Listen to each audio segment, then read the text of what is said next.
So I'm Daniel Kraft, President and CEO of NewsGator, and I'm here with Gloria Burke from Unisys to talk about the future of work. I'm really excited to have you here and that you take the time out of your busy life to share a little bit about the future of work, how social is impacting our life. So before we dig in, why don't you give me a little bit of where you come from, why do you love the space so much, and how this has impacted your life as a leader in the business?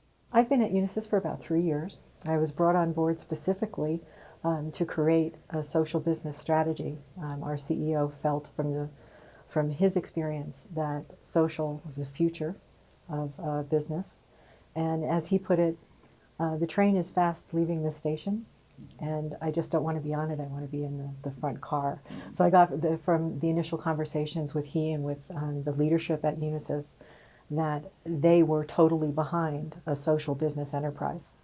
Can you boil it down to really what's the core of it, so that we have all the noise around social capabilities and everybody's talking about it? What are the fundamentals? To me, it's really connecting people to people. I think the barrier that a lot of companies have is employees don't find it easy to find subject matter experts and to connect with them and to get real-time answers at the time when they need them. So really connecting people to people. And at Unisys, we've done that, I think, quite well. And we've positioned communities as the hub of social collaboration, so employees have the right environment to go and connect and learn from those experts. As a consulting business, as a technology-based business, your people have a choice to work everywhere. I mean, they're super smart. They could work for Google, they could work for Facebook, but they decided to work for Unisys. How do you make this happen? I really believe that employees are now scrutinizing companies, and they're looking at companies with the lens of how quickly can I immerse myself in this company? How quickly can I build a company presence, build a valuable network of colleagues, and connect, like I said, with those experts to help propel their careers. So at Unisys, we're putting an emphasis, especially in the coming year, around our HR functions and global recruiting in an effort to not only attract that top talent, but to develop it and retain it. Because it will really be a game changer in who hires the best talent based on, really how socially savvy the company is. Are you really at that state that you can be proudly say, we have done it internally as well? We've made some great strides. I think day one when you join Unisys and you go through that onboarding process, you're welcomed by a video of Ed Coleman talking about how we behave as a culture in the company. And then it's reinforced in the knowledge and collaboration onboarding model, where he actually has a clip where he comes into the office and is actually using the tools in his everyday life, and then it's immediately followed by 2 employees, success stories of how they're using it. So it sets the tone from day one that we aren't just talking about social collaboration. It is ingrained in the way we work. But the one thing that I think companies are realizing, especially in the last year, that social is here to stay. It's not a trend.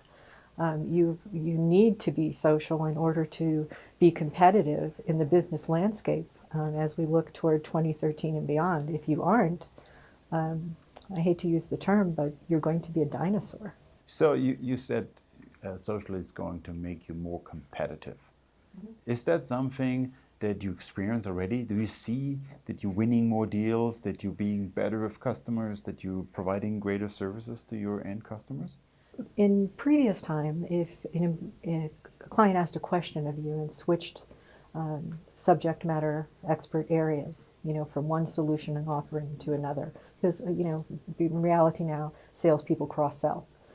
So you would have to go away, find out who the subject matter expert is, pose the question that the client wanted, and then come back with a response. Today, with the iPad and the mobile connectivity, that same salesperson can identify the subject matter expert, post the question, get the answer, and respond to the client before they ever leave the office.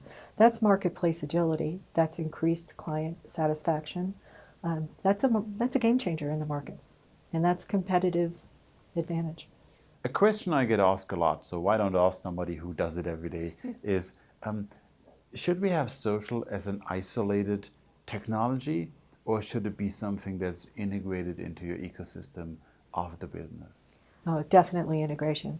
I think the big push, one of the trends that I talked about out on unisys.com is the integration of social into key business processes. And I think both Gartner and Forrester predict that, by 2017, most companies will have integrated at least one social element into at least one application.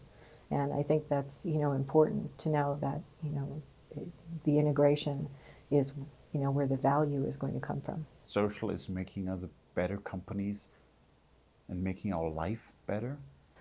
Yes, it's saving time, it's creating efficiency, operational efficiency.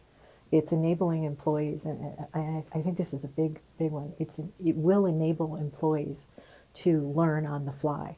In the last few days, I was presenting the how the survival of the social and that things are changing. And I made the statement that you do it or you die. And there was a bunch of people that said, that's awesome, that's exactly what will happen. And I was criticized by others saying, no, it's not going to be. What's your take on this? Is there an excuse? Is there a chance to avoid social? So I think social, when you look at its impact to the business and how it will help companies streamline and become more efficient and help you better connect with your clients and enable your employees to have those rich exchanges. And by those rich exchanges come an incredible channeling of ideas and innovation. So that's big for business, and how could you not adopt it? For those companies that don't, they will be left behind. So yes, I agree with you, and I support your hypothesis that, if you don't adopt social, you're probably going to fall by the wayside. So what's your, take on the future work? How will that look like? And maybe you can illustrate a little bit with your own life and your own way of working. I think the future, more and more, you should be able to be effective in your work with your colleagues, with your clients, no matter where you are physically, as long as you have that social connectivity and obviously the social tools that make that possible. But I think the future is that you should be able to be effective in your work no matter where you are. That's awesome. So just to understand this, you have a completely virtual team that everybody is spread out there, and you have run an 18 months project and you got 91% of the people to believe in you and using what you have rolled out. I actually live it every day, so I could be very critical of it. If we were all in the office, we wouldn't be able to really gauge what it's like to be a remote worker and use these virtual tools. So I think that helped us think about how we were going to communicate it, how it would be received by people who were remote, and that was helpful in driving, that level of adoption. But again, it wasn't so much about the technology. It was more about the people and influencing the behavior and the culture. So leading by example is a big part of the success. Yes, definitely. So when you're looking at others that are just embarking on this adventure of saying, okay, now I get it, and we're excited, give me a little bit of a rule of thumb, like first 3 steps to take so that you can leverage what you have done and build on your knowledge on that. The strategy, the leadership buy-in, the engagement of the stakeholders, and also understanding employee sentiment. About how they use it in their own life and how they're going to apply it in their role, why it should matter to them. I like that. I like that a lot when you say, what is in for me and how does it make my life easier and better?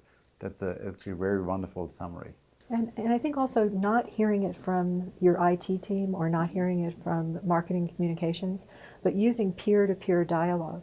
Nothing sells new technology or a process or a behavior more than a colleague telling you that they used it and it worked for them. Gloria, wonderful that you had a time to share some of those insights with you. And it's awesome to see how while you do this great technology change, you still keep the people in the center of it. So thanks a lot. Oh, thank you. It's been a pleasure to be here. Really excited to have you here. Thanks a lot. Thank you.